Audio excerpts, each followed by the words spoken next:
दोस्तों, एक बार एक राजा अपने मंत्री और अपने सिपाही के साथ जंगल में गया। घने जंगल में वो तीनों रास्ता भटक गए और तीनों अलग अलग हो गए। तीनों अलग अलग राजधानी के लिए रास्ता ढूंढने की कोशिश करने लगे कि कैसे अपनी राजधानी वापस पहुंचा जाए। सिपाही ने कोशिश करते करते एक चौराहा मिला। चौराहे पर उसने देखा कि एक बूढ़ा अंधा साधु वहां बैठा है और उसने उससे कहा, हे अंधे, तो यहाँ से राजधानी जाने का रास्ता कौन सा है? मुझे राजधानी पहुंचना बहुत जरूरी है, जल्दी बताओ।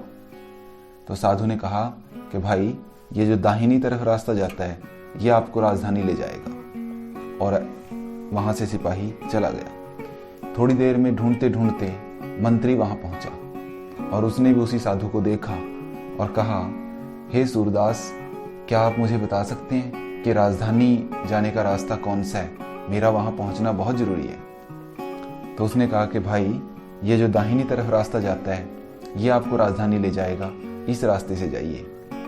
इसके बाद मंत्री वहां से चला गया। कुछ देर बाद भटकते भटकते राजा वहां पहुंचा।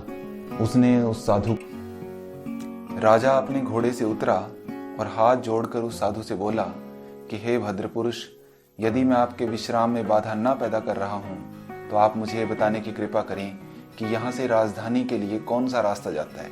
आपकी बड़ी कृपा होगी। साधु उसी वक्त हाथ जोड़कर खड़ा हो गया और उसने कहा, महाराज, ये जो दाहिनी तरफ का रास्ता है यही राजधानी जाएगा, आप इसी से जाइए। और आपके मंत्री और सिपाही इसी रास्ते से गए हैं। राजा बड़ा हैरान हुआ कि ये व्यक्ति तो ये देख नहीं सकता, इसको कैसे पता चला कि मंत्री और सिपाही यहाँ से गए हैं। तो उसने यही बात उस साधु से पूछी।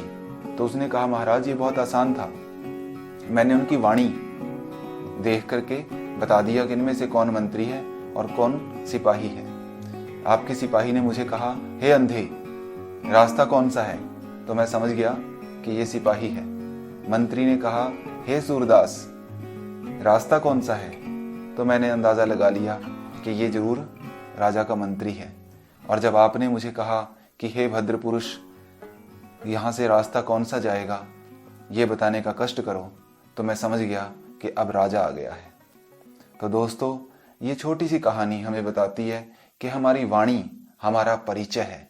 इसीलिए किसी महान ने कहा है कि ऐसी वाणी बोलिए मन का आपा खोए, औरन को शीतल करे, आप हूं शीतल होए। तो फिर मिलेंगे किसी और इंटरेस्टिंग कहानी के साथ। तब तक बहुत बहुत धन्यवाद।